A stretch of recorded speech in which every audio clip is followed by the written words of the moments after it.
Assalamualaikum warahmatullahi wabarakatuh. Salam sejahtera untuk kita semua. Kawan pemilih, senang kembali menjumpai Anda dalam acara Ngider, ngobrolin pemilu dan demokrasi.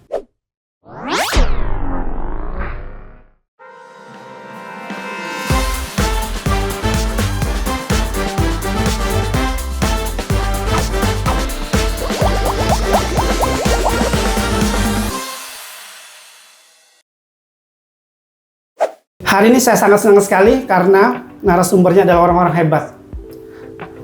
Walaupun jauh, saya harus berikan tepuk tangan dulu buat narasumber kita hari ini. Ada bergabung bersama kita melalui media Zoom, ada Bang Alwan dan tentunya tuan rumah, ada Ibu Yusnita. Selamat datang Bang Alwan dan Bu Yusnita. Ya, selamat datang. Terima kasih atas waktu dan kesempatannya. Kembali ke kebiasaan saya Bang Alwan, saya tuh orang yang paling sukar untuk ini ya Pak, menyampaikan kalau untuk memperkenalkan diri kayak gitu.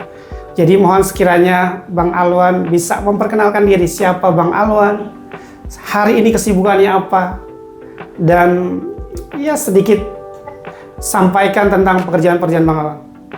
Mungkin tuan rumah dulu ya Bu Yus ya, nggak apa-apa ya, kita mulai dari Bang Alwan. Silakan Bang Alwan, terima kasih. Baik, terima kasih. Assalamualaikum warahmatullahi wabarakatuh. Waalaikumsalam. Yang pertama, saya senang bisa bersama dengan kawan-kawan KPU Kepulauan Seribu pada forum yang sangat berbahagia ini. Tentu ruang ini bisa kita manfaatkan untuk saling membagi pengalaman dan perspektif terkait proses pelaksanaan pemilihan kepala daerah di Kabupaten Kepulauan Seribu dalam memotret partisipasi.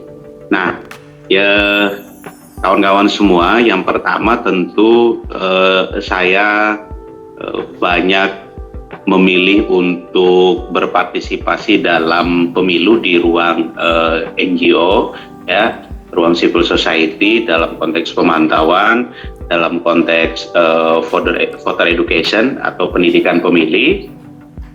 Awal dari relawan bersama teman-teman di JPPR sampai pada ruang voter education juga bersama teman-teman JPPR, lalu melakukan ruang-ruang advokasi, dan hari ini tentu dengan semangat civil society masih berada pada jalur non government, ya, masih berada dengan kesukarelawanan, berada di lembaga Kata Rakyat bersama teman-teman. Jadi tentu ruang-ruang pemilu, ruang-ruang pemantauan, ruang-ruang pendidikan politik atau pendidikan pemilih itu menjadi concern kita, terutama saya dan kawan-kawan di KPU. Kira-kira begitu prolognya, kira-kira begitu Pak. Mantap, Bang Alwan.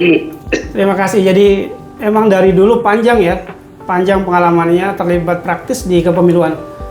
Luar biasa. Betul. Kalau dulu seingat saya dulu nih ya Pak ya, seingat saya dulu, sepengetahuan saya, itu pemantau pemilu itu. Saya masih ke Bang Alwan, saya belum memulai perkenalan dulu ke Bu Yusnita, maaf ya Bu ya, sebentar Bu ya. Pas tuntas dulu. Karena beliau ini harus kita gali. Sumber utama kita. Betul Bu, harus kita gali dulu beliau ini. Soalnya jarang ini waktunya. Jadi, saya ingat banget ya, biasanya itu Pak akreditasi pemantau pemilu itu berada di KPU ya dulu ya. Dan apakah sekarang Ya, itu masih akreditasi itu masih dilakukan di KPU atau sekarang udah bergeser ke lain? Kalau kemudian embrio pemantau itu kan sebenarnya ada di teman-teman civil society, ya, teman-teman civil society. Nah, dalam konteks pelaksanaan pemilihan kepala daerah, akreditasinya atau pilkada akreditasinya masih di KPU, ya. Mengikuti Undang-Undang Nomor 10 Tahun 2016, tentu akreditasi teman-teman pemantau pemilu itu adanya di KPU. Tapi kalau dalam pemilihan legislatif dan presiden, maka akreditasi pemantau pemilu itu adanya di Bawaslu. Nah, jadi aktivitas pemantauan yang terakreditasi oleh penyelenggara di pilkada maka akreditasinya di KPU, kalau di pemilu maka akreditasinya di Bawaslu. Jadi secara normatif ruang akreditasi teman-teman pemantau itu adanya di KPU dan juga ada juga di Bawaslu. Nah itu ruang legitimasi normatifnya tuh kira-kira begitu, Bang. Iya. Bang, sebentar Bang, tahan dulu Bang, karena kita juga perlu tahu nih narasumber kita yang berikutnya. Tadi sampai lupa, kenakan bicara sama Bang Alwan nih. Bu Yus, Siap. mohon sekiranya memperkenalkan diri. Nah, saya sendiri di sini baru bergabung di KPU dari 2023, 2 tahun ya, hampir kurang lebih 2 tahun. Lebih 2 tahun ya. Iya, Juni 2023, 2 tahun. Alhamdulillah saya sekarang mengampu divisi Sosdikli, Sosialisasi Pendidikan Pemilih, Partisipasi Masyarakat dan SDM. Jadi memang tugasnya banyak juga ya sebenarnya, SDM juga iya ngurusin, terus kemudian sosialisasi pendidikan pemilih dan partisipasi masyarakat. Nah, dalam periode pemilu itu kan ada pre-election, terus kemudian election sama post-election period. Nah, justru tugasnya divisi Parmas itu harusnya karena sekarang sudah di post-election period, ini tugas kita karena tidak terbebani lagi dengan tahapan, non-tahapan, maka tugas kita lebih berat di sini gitu ya. Bagaimana kita memproduksi sebanyak-banyaknya, melakukan kegiatan sebanyak-banyaknya, partisipasi pendidikan pemilih, sosialisasi pendidikan pemilih kepada seluruh pemilih gitu ya, untuk mereka berpartisipasi dalam menyongsong pemilu yang akan datang gitu kan. Apalagi kita sudah melihat hasilnya ya, di pemilu 2024 kemarin itu angka partisipasi secara VTO ya, karena kan selama ini memang orang melihat penyelenggaraan pemilu itu angka yang mereka ukur itu dari VTO. Jadi voter turnout itu orang datang di TPS, itulah angka partisipasi. Padahal sebenarnya cakupan secara luas seperti tadi Bang Alwan dari Gerakan Civil Society juga termasuk partisipasi gitu kan. Terus dan yang lainnya misalnya orang berpartisipasi dalam mewartakan berita, itu juga masuknya partisipasi. Nah, dari situlah kita jadi bersemangat untuk melaksanakan podcast hari ini, dan saya mengundang Bang Alwan. Sebenarnya tadi sempat ini ya, kita kan ada diskusi dengan teman-teman juga gitu. Tapi alhamdulillah Bang Alwan juga bersedia, karena Bang Alwan ini narasumber kita yang luar biasa di tengah-tengah kesibukannya gitu ya. Selain di JPPR, beliau ini sudah sering aktif di layar kaca ya. Di Kompas TV saya melihat biografi beliau, googling itu luar biasa gitu ya. Jadi kebanggaan buat saya bisa mewawancari kebanggaan beliau. Buat saya juga alhamdulillah gitu kan, Bang Alwan menyempatkan untuk bergabung bersama kita di dalam podcast kita gitu ya. Jadi gitu Bang, makanya kenapa tema ini kita pilih gitu kan, karena memang partisipasi ini adalah tema aktual yang tidak pernah berhenti. Jadi ketika dinamis ya? Dinamis, dan ini selalu dibahas. Jadi setiap selesai penyelenggaraan pemilu dan pilkada, pasti orang akan melihat partisipasinya berapa, gitu kan? Gitu. Nah itu jadi maka ini harus kita bahas dengan tuntas ya, dari perspektif internal KPU sendiri maupun dari eksternal sebagai pemantau pemilu dari kata rakyat gitu. Luar biasa Bu Yus. Terima kasih. Beliau ini adalah wanita yang menginspirasi khususnya di Kepulauan Seribu, Bang. Kalau kayak saya dengar penjelasan dari Bu Yusnita itu bahwa sebenarnya penyelenggara pemilu dengan NGO, dengannya kata rakyat ini, pemantau, itu ada semacam kemiripan ini ya, irisan ini ya, tanggung jawab seperti adanya pendidikan pemilih. Itu seperti apa, Bang? Apakah emang irisannya seperti itu? Ya. Ya, jadi dalam pendekatan normatifnya ini, elemen pemilu itu kan ada penyelenggara, ada pemilih, ada peserta pemilu, dan ada pemantau. Nah itu kan diatur dalam Undang-Undang 7 dan juga diatur dalam Undang-Undang 10. Jadi, pemantau pemilu itu kenapa kemudian hari ini semacam mengalami degradasi? Karena kita sadari betul bahwa kita ini sedang mengalami krisis citizenship atau krisis kesukarelawanan. sampai kemudian berdampak pada apa yang kita sebut dengan krisis partisipasi ini. Ya, nah itu kita rasakan betul. Kalau kemudian catatan pengalaman, misal Bu Kadip, Bu Yusnita juga punya pengalaman, misal pemilu-pemilu kita di awal-awal masa pasca reformasi itu partisipasi kita hampir sangat tinggi sekali ya dalam konteks menggunakan hak pilih ini. Nah, hari ini kita rasanya mengalami degradasi soal itu. Jadi relasi antara penyelenggara KPU dengan teman-teman pemantau pemilu itu adalah kerja kolaboratif yang sesungguhnya saling mengisi ruang kosong. Ya, jadi saya selalu mengatakan bahwa memang ada state, ada civil society, bahwa KPU sebagai penyelenggara pemilu yang sifatnya adalah state, negara punya skema APBN, ya kan, punya skema APBD. Nah, sedangkan teman-teman di pemantau civil society itu adalah spiritnya adalah kesukarelaan yang memang tidak punya skema anggaran. Nah, jadi ada ruang kosong yang misal kemudian saling mengisi dalam upaya penguatan kelembagaan demokrasi, penguatan demokrasi elektoral kita yang sifatnya prosedural maupun substansi dan lain sebagainya, itu dalam upaya melakukan penguatan. Nah, karena kan kita sepakat bahwa demokrasi yang baik itu adalah mampu melakukan konsolidasi sipil yang baik juga. Jadi kalau kemudian KPU juga tetap melaksanakan apa yang tadi disebut dengan pasca pemilu yang kemudian tahapannya sudah selesai, pre-election period itu, nah itu ruangnya adalah ruang partisipatif dalam upaya melakukan pendidikan pemilih. Jadi kelembagaan penyelenggara dengan teman-teman pemantau itu adalah kerja kolaboratif dalam upaya meningkatkan kualitas demokrasi dari sisi partisipasinya, dari sisi substansi pemilihan kita dan lain sebagainya. Jadi kelembagaan pemantau pemilu itu bagian dari elemen pelaksanaan pemilu yang juga diakomodir dalam undang-undang. Tapi jalan pemantau pemilu itu sebenarnya hari-hari ini menjadi kenapa sulit dan hampir tidak terdengar karena menjadi jalan sunyi yang jarang diminati orang aja. Jarang diminati orang karena hampir kita kesulitan yang kemudian merekrut relawan. Dulu mungkin ya Bang, dulu kita mendengar istilah relawan itu identik dengan teman-teman pemantau. Ini relawan pemantau pemilu. Nah, akhirnya kemudian KPU juga punya relawan demokrasi, ya, punya sekolah demokrasi.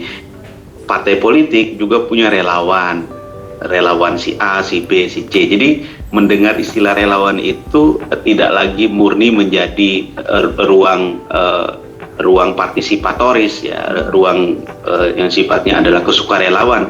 Ternyata relawan juga ada yang dibayar juga kan gitu. Nah, kan relawan itu kan sebenarnya panggilan jiwa kesukarelawanan ya. Kalau saya tuh selalu mengatakan relawan ini tuh kalau minjem moto Kemenak itu ikhlas beramal aja Bu Kadip. Jadi kita ini kerja ikhlas beramal aja. Nah, tapi hari ini agak sulit ya. Hari ini agak sulit karena istilah relawan itu sudah membias karena hampir peserta pemilu juga punya relawan.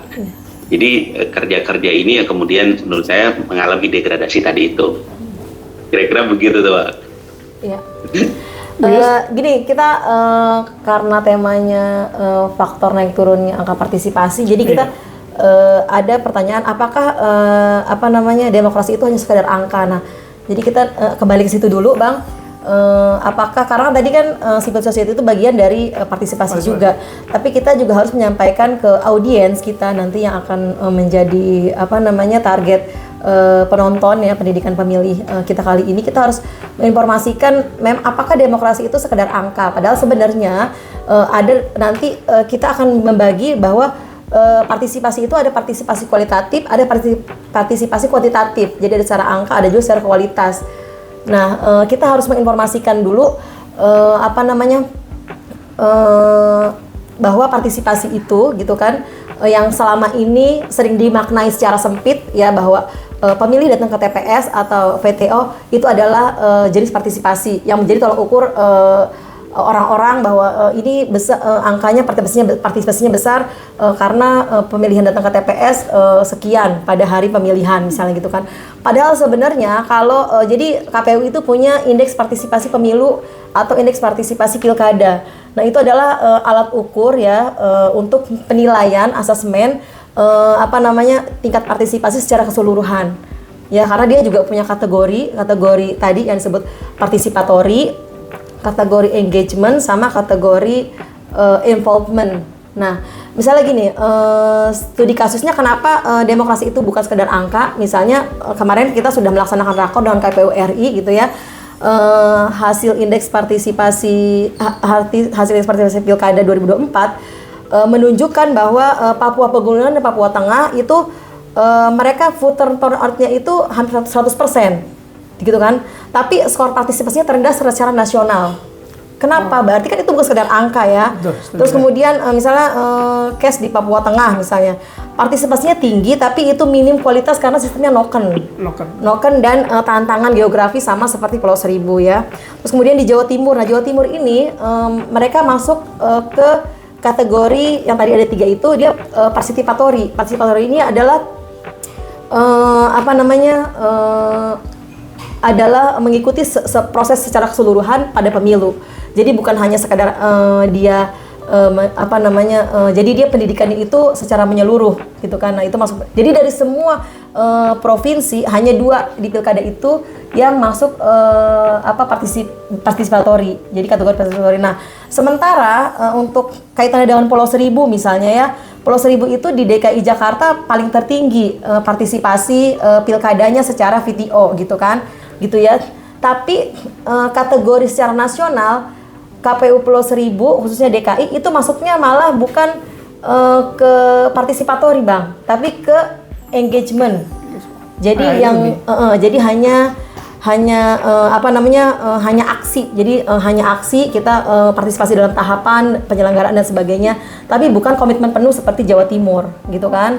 Nah, jadi itu yang disebut bukan angka tuh kalau berdasarkan indeks partisipasi pemilu atau pilkada ya itu bukan hanya angka VTO-nya gitu kan, karena berdasarkan kategorisasi ternyata kita paling tinggi secara VTO tapi secara nasional kita masuknya ke engagement lebih kalah daripada Jawa Timur sama Sulawesi Selatan. Gitu kabupaten kota. Nah, terus ada lagi yang terendah ternyata kayak Papua sama Lampung itu masuknya ke involvement. Jadi hanya sekedar ketertarikan oleh isu pemilu gitu. Seperti itu. Jadi harus memberikan informasi ke masyarakat seperti itu ya. Jadi ada secara partisipasi secara kualitas maupun secara kuantitas. Kayak gitu. Ya. Bu Yus, saya menanggapi tadi pernyataan Bang Alwan dulu tentang degradasi partisipasi itu. Apakah itu sebuah kegagalan bagi penyelenggara Bang? Apalagi sementara tadi tentang penjelasannya Bu Yusnita bahwa partisipasi pun itu diklasifikasikan lagi menjadi 3 itu. Sementara kita ini menjadi PR yang panjang gitu buat kita untuk menjadikan pemilih kita yang ideal, yang harus partisipatif itu ya, enggak cuma sekedar itu ya? Iya, partisipatif itu secara keseluruhan. Secara keseluruhan ya.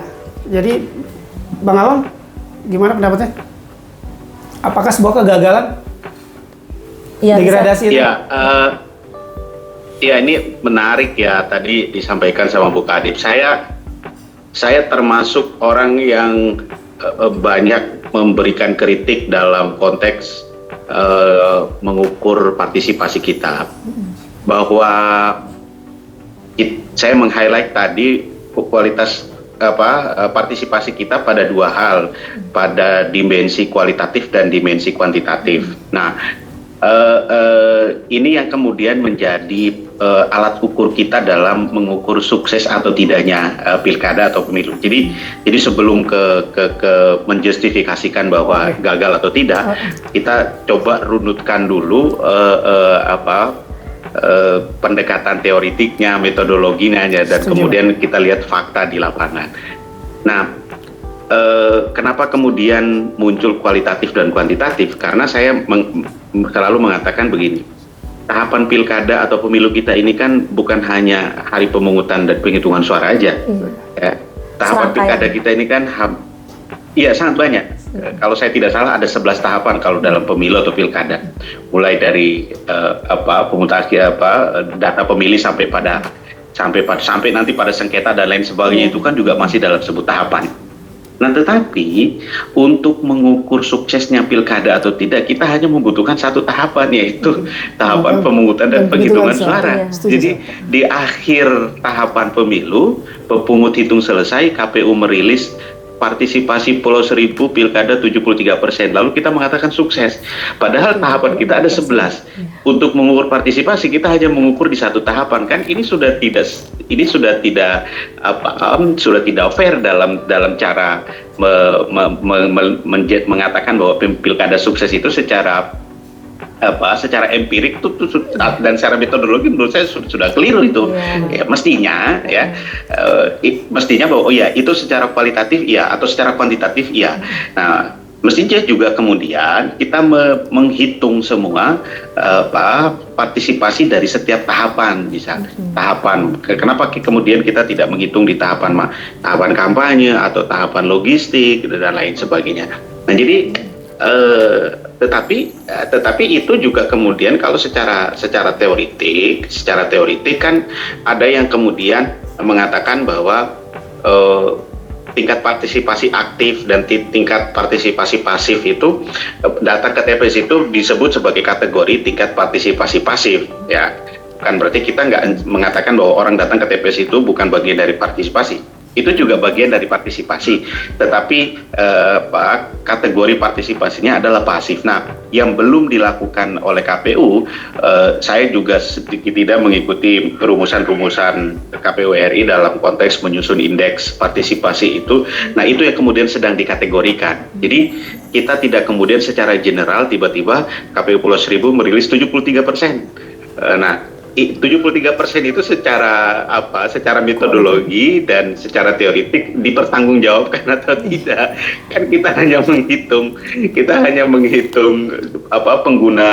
pengguna hak pilih, sedangkan kita juga belum menghitung berapa C6 yang terdistribusi dan berapa yang tidak digunakan hak pilihnya, kan kita nggak ngitung itu juga, kan kira-kira gitu. Nah, jadi menurut saya dia harus lebih detail lagi untuk menyusun partisipasi. Jadi bahwa orang datang ke TPS itu disebut partisipasi, iya, tetapi tidak kemudian sebagai indikator tunggal untuk mengatakan pilkada kita sukses.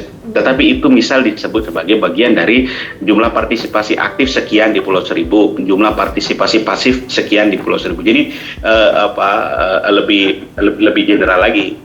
Nah ini kan PR besar ya. Ini kan PR besar. Sedangkan dalam kerja teknisnya KPU dituntut untuk meningkatkan partisipasi karena satu-satunya indikator yang hari ini menjadi rujukan adalah sukses atau tidaknya pilkada atau pemilu terlihat dari tingkat partisipasi. Sedangkan dalam kerja-kerja KPU kan juga mengalami banyak perubahan. Saya ingat betul misal KPU di periode 2004-2009 itu masih melaksanakan tugas sosialisasi cara mencontreng, cara mencoblos, cara buka surat suara. Nah, hari ini tuh hampir sudah tidak ada karena dianggap masyarakat sudah punya pengetahuan untuk tidak lagi diajari cara mencoblos, tidak lagi diajari cara membuka. Yang hanya dilakukan adalah di periode awal kita pemilu 5 surat suara, hanya mengenal surat suara saja, warna kuning untuk pemilihan apa, merah untuk apa, hitam apa. Nah, ini kan akhirnya semakin ke sini kesadaran masyarakat kita juga memang semakin membaik dari sisi pengetahuan pemilihnya. Tetapi juga ada tantangan-tantangan tertentu dalam konteks partisipasi tadi. Maka menurut saya membangun diskursus khususnya di Pulau Seribu dalam konteks menyusun partisipasi dari sisi metodologi dan indikator ini, menurut saya kita perlu berdiskusi dan berdebat juga dalam urusan. Saya sebagai orang pulau saya mau berpendapat tentang pemilu, setiap pemilu kayak gitu ya, bahwa di pulau itu karena pemilu itu adalah hajat negara yang harus disambut dengan yang gembira, itu pulau menganggap itu sebuah hiburan, Bang. Bu Yos, jadi saya pikir itu adalah sebuah kesadaran politik masyarakat Pulau Seribu untuk berpartisipasi dalam setiap pemilu. Ternyata seperti tadi kata Bu Yusnita bahwa itu kategori engagement kayak gitu, itu bukan cuma sekedar partisipatory ya tadi. Partisipatori. Nah ini yang saya rasa kita agak mengalami kesulitan untuk menilai kualitas pemilu itu seperti apa di Pulau Seribu itu ya. Bu Yus? Ya, jadi begini, misalnya di pemilu 2024 gitu kan, nah itu juga Pulau Seribu angka partisipasinya VTO-nya itu tertinggi juga Bang, sama 84,2%. Itu se-DKI Jakarta tinggi gitu kan, tapi tetap secara nasional ya kita nggak masuk lagi ke participatory gitu kan, tapi masuk lagi ke engagement gitu kan. Nah, terus kemudian saat pilkada turun sama ya, semua juga mengalami penurunan angka partisipasi itu gitu kan. Terus kemudian banyak orang berkomentar gitu kan bahwa banyak hal yang mempengaruhi faktor itu termasuk di Pulau Seribu. Misalnya gini, kita secara KPU ya sudah berusaha dengan maksimal untuk melakukan sosdikli, jadi sosialisasi pendidikan pemilih dari pulau ke pulau. Terus kemudian kita menjangkau beberapa segmen, misalnya pemilih muda, terus kemudian pemilih pemula, terus kemudian disabilitas, marginal. Nah itu juga kita sudah bahkan hampir semua pulau ya, 11 pulau penduduk gitu, itu kita mengunjungi gitu ya, sosialisasi sampai ke pulau ujung Pulau Seribu, Pulau Sabira, yang itu jaraknya kalau pakai kapal tradisional itu sekitar berapa jam dari darat? 9 jam ya. Kalau dari daratan sekitar 9 jam. Nah, itu mungkin kita tidak juga. mungkin tidak Bu ya. Mohon maaf Bu, saya potong ya. Ini Silakan. bagian dari rasa jenuh yang karena jarak antara pemilu dan pilkada itu terlalu dekat. Ada semacam rasa jenuh nggak kayak gitu? Sehingga mempengaruhi partisipasi masyarakat. Upaya-upaya yang dilakukan KPU saya pikir sudah maksimal. Saya ingat banget, tapi ini juga bagian dari kecolongan kita juga, bahwa kita yang terlalu fokus terhadap untuk menjaring generasi Z ini, ternyata kita lupa bahwa ada orang-orang tua yang perlu kita juga masuk di segmen-segmen itu. Dan saya pikir ya, itu menjadi juga bagian dari faktor yang menyebabkan kenapa partisipasi masyarakat juga menjadi turun. Bang Alwan? Ya, silakan Bang, tanggapannya bagaimana? Jadi potretnya seperti itu di Pulau Seribu. Iya, saya sebenarnya sepakat dengan apa yang tadi disampaikan Bu Yusnita, bahwa menjelajahi dan mendatangi pemilih dalam upaya memberikan informasi tahapan, memberikan informasi tentang pemilihan, itu adalah bagian dari tugas dan fungsinya teman-teman KPU, dan itu bagian dari upaya memberikan edukasi terhadap pemilih. Nah, tetapi kemudian kenapa masih kemudian kita menemukan banyak problem? Rasa-rasanya kan KPU sudah maksimal untuk mendatangi setiap pemilih yang dengan geografis kepulauan ya, menurut kita membutuhkan energi yang besar. Tetapi kenapa setiap tahapan pemilu kita, rezim pemilu kita atau pilkada, kita masih banyak menemukan problem. Nah, hal yang kemudian perlu kita sadari dan menjadi fokus kita bersama untuk upaya perbaikan, yang pertama adalah satu, kita sepakat bahwa tugas untuk melakukan pendidikan politik atau pendidikan pemilih itu tidak serta-merta dibebankan kepada KPU, itu satu hal. Jadi ada misal pemerintah bagaimana Kes Bangpol di Pulau Seribu maksimal atau tidak untuk juga melakukan upaya pendidikan politik atau pendidikan pemilih. Lalu kemudian partai politik ya, juga kemudian kelompok-kelompok NGO lain. Tetapi yang paling penting menurut saya adalah partai politik dan pemerintah, dalam hal ini Kes Bangpol, untuk memberikan upaya pendidikan politik. Agar apa? Agar masyarakat juga mempunyai kesadaran yang utuh. Terima kasih Bang, berarti 3 fondasi itu yang kita harus komunikasikan ya, untuk kita berkolaborasi bersama membenahi partisipasi pemilu, karena ini kan di post election period ini masih kurang lebih 2 tahun lagi ya, kita menuju 2009. Nah ini kita masih ada waktu untuk membangun itu ya, untuk membereskan fondasi awal gitu ya, sebelum kita melaksanakan tahapan, karena 2027 kita udah mulai masuk tahapan lagi gitu kan, jadi kita cuma punya waktu 2025 akhir bahkan 2026. Mungkin apa? Sudah. Ini Bang, saya mohon maaf ya. Kejadian permasalahan pemilu itu dari dulu sampai sekarang ya begitu-begitu aja ya. Artinya sebenarnya kita punya kesempatan untuk menganalisa itu dan memungkinkan kita untuk hal-hal yang kemarin terjadi itu tidak terjadi lagi di kemudian hari.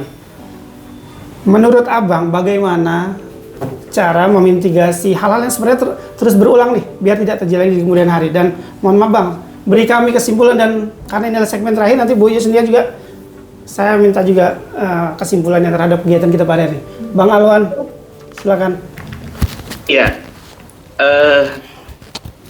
saya menarik ya ini kalau tidak hybrid ketemu langsung kayaknya diskusinya lebih Setuju saya. lebih hidup. hangat. Lebih hidup. Saya yang paling antusias Bang. Kepengen ketemu Abang. Iya, jadi Indonesia ini kan sudah mengalami pemilu itu sebanyak 13 kali ya. Dari 2024 kemarin itu menjadi pemilu ke-13 dalam catatan elektoral kita, dan 2014 kemarin itu menjadi pemilu ke-6 pasca reformasi. Jadi pasca reformasi itu 2024 kemarin kita sudah mengalami 6 kali pemilu. Nah, artinya kan mungkin sebagai ASN di KPU itu sudah tahu asam garamnya pemilu itu seperti apa. Bahkan misal Bu Kadip kalau menjadi penyelenggara itu akhirnya menjadi sebuah karir yang ada yang dari KPPS naik ke PPS, PPK, atau dari Panwascam kemudian jadi penyelenggara. Iya. Nah itu ada yang kemudian merasakan bahwa ya pemilu ya begini-begini aja. Iya. Nah, dan kemudian kita menyadari bahwa kita sudah 6 kali pemilu, tetapi problem kita itu saja. Ya, kita tetap setiap pemilu masih menemukan data pemilih ganda lah, kalau kemudian problem-problem hoax, money politik, kemudian logistik terlambat, bahkan ijazah palsu aja masih kita temukan. Jadi problem kita, nah tetapi kenapa ya? Kenapa? Karena pemilu kita ini masih berada pada demokrasi yang seremonial, prosedural. Memang wajar, karena pemilu kita masih prosedural. Kita benahi dulu prosedural ini, baru bergeser pada demokrasi yang substansial. Loh, bagaimana kita bicara yang substansi kalau yang prosedural ini aja kita belum tuntaskan? Karena pemilu kita ini kan prosedural sekali. Saya selalu mengatakan begini Pak, kalau PKPU kita itu mengatur bahwa masuk TPS kaki kanan keluar kaki kiri, mungkin masuk TPS juga begitu. Kan dia sangat teknis sekali kan. Ukuran TPS berapa, luas TPS berapa, tinggi bilik suara berapa, satu TPS berapa pemilih, DPT ditempelkan kemana, KPPS 1 fungsinya apa, 2 apa, 7 apa, kan semua sudah sangat teknis sekali. Jadi semua sudah sangat teknis. Akhirnya kenapa kita masih menemukan problem-problem? Nah itu catatan-catatan yang menurut saya undang pemilu kita itu hampir di last minute semua. Maka kenapa kadang-kadang KPU juga akan di jajaran KPU di tingkat kabupaten kota kadang-kadang mengeluh juga, ini tahapan sudah mulai berjalan kok PKPU-nya belum diketok, kira-kira begitu. Ini akhirnya kita menggunakan SE lagi, akhirnya kan semua dengan serba mendadak, kira-kira begitu. Nah sebenarnya problem kita tuh di situ. Kalau secara kemampuan teknis kita sudah sangat canggih, tetapi karena kemudian semua tindakan dan kinerja itu berdasarkan regulasi, karena KPU adalah mandatori, dia hanya menjalankan apa yang sudah diatur, ya akhirnya kita mengalami problem-problem yang sebenarnya teknis itu sudah tidak bermasalah, tapi karena normatifnya belum ada, akhirnya semua menjadi problem. Nah kira-kira itu catatan-catatan kritisnya, kira-kira begitu Pak. Ya, Bang Alwan, makasih. Ibu Yus, ada tambahan? Sudah cukup? Cukup? Iya. Bang, saya sebenarnya orang yang masih antusias banget mendengarkan Abang bercerita ini. Luar biasa Bang. Sekali lagi Siap. saya sebenarnya mengharapkan Abang datang kayak gitu. Saya udah semangat Ya, Bang. Insya Allah di lain kesempatan nanti bisa berkunjung ke pulau sambil ngobrol lebih hangat lagi. Ya. Bang, terima kasih. Bang Alwan, Bu Ya, Yusnita, makasih, mohon maaf. ya saya izin mau tutup acara ini. Kawan pemilih, pekerjaan rumah ini masih begitu panjang. Dan itu bukan hanya sekedar tanggung jawab penyelenggara saja. peran aktif segenap stakeholders sangat dibutuhkan untuk menjadikan pemilu dan demokrasi kita semakin berkualitas. Bahwa setiap warga memiliki peran baik sebagai pemilih, pengawas, maupun penjaga nilai-nilai demokrasi. Karena sejatinya demokrasi hidup ketika rakyat mau berpartisipasi dengan hati dan pikiran yang kritis. Terima kasih, saya Awan Setiawan.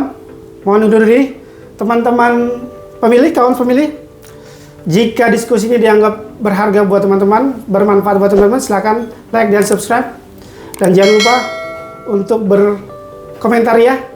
Tetap dalam kesopanan.